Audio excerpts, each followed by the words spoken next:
நம்மோடு பேசுவதற்காக பாஜக மூத்த தலைவரும் முன்னாள் ஆளுநருமான திருமிகு தமிழிசை சவுந்தரராஜன் இணைப்பில் இருக்கிறார். அவரோடு பேசலாம். வணக்கம். துணை முதலமைச்சர் பதவி உதயநிதிக்கு ஒதுக்கப்படுகிறது என்று அதிகாரப்பூர்வமாக அறிவிக்கப்பட்டுள்ளது. உங்களுடைய பார்வை?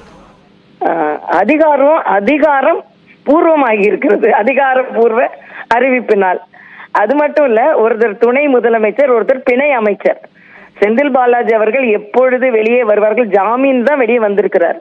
வந்த உடனேயே அவருக்கு பிணையில் வந்தவருக்கு அமைச்சர், இன்னொருவருக்கு துணை முதலமைச்சர். இவர்கள் எவ்வளவு அவசரப்படுகிறார்கள் என்பது மட்டுமல்ல, ஒரு பவள விழா நடத்தி தன் கட்சிகளை எல்லாம், தன் கட்சிக்காரர்களை பழுக்க வைத்து, அதற்கு பின்பு கூட்டணி கட்சிக்காரர்களையும் கூப்பிட்டு வலுக்க வைத்து உடனேயே அவசரமாக இன்று ஆக்குகிறார்கள். இதில் நாம் கேள்வி கேட்க வேண்டியது என்ன என்றால், இவர்கள் சொல்லுகின்ற சமூக நீதி என்ன ஆயிற்று?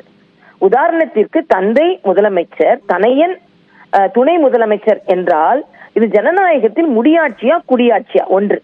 இன்னொன்று, பெண்களுக்கு நாங்கள் பெண்ணுரிமை பேசுகிறோம் என்று சொல்லிக்கொண்டு ஒரு பெண் அமைச்சர் இலாகாவை மாற்றி இருக்கிறார்கள். பின்பு பெண்களுக்கு யாருக்கும் எந்த அங்கீகாரமும் கொடுக்கவில்லை. பாவம் அண்ணன் பொன்முடி அவர்கள், அவர் மூத்த அமைச்சர், பல அனுபவம் உள்ளவர். அவருக்கு உயர்கல்வித்துறைக்கு வனவாசம் போக வைத்திருக்கிறார்கள். அதே போல 3 அமைச்சர்கள் நீக்கப்பட்டிருக்கிறார்கள் என்றால் அவர்கள் என்ன குற்றம் சாட்டப்பட்டிருக்கிறார்கள் என்பதையும் தெளிவுபடுத்த வேண்டும்.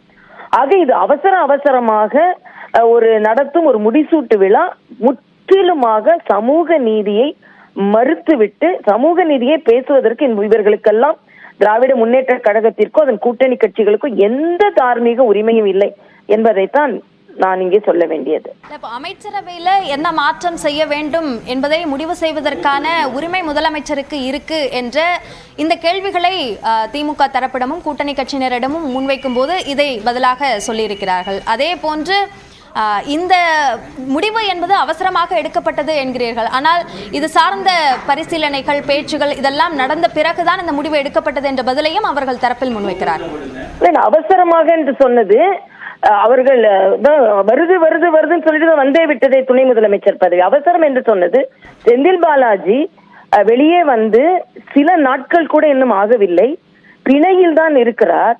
ஆக பிணையில் இருக்கின்ற காலகட்டத்திலேயே குறிப்பாக நீங்கள் பார்த்தீர்கள், டெல்லியில் கெஜ்ரிவால் பிணைக்கு வந்தால் கூட அவர் வந்து அரசாங்க நிகழ்வுகளில் எதுவும் கலந்து கொள்ளக்கூடாது, கையெழுத்திடக்கூடாது என்று ஒரு சட்டம் இருக்கிறது.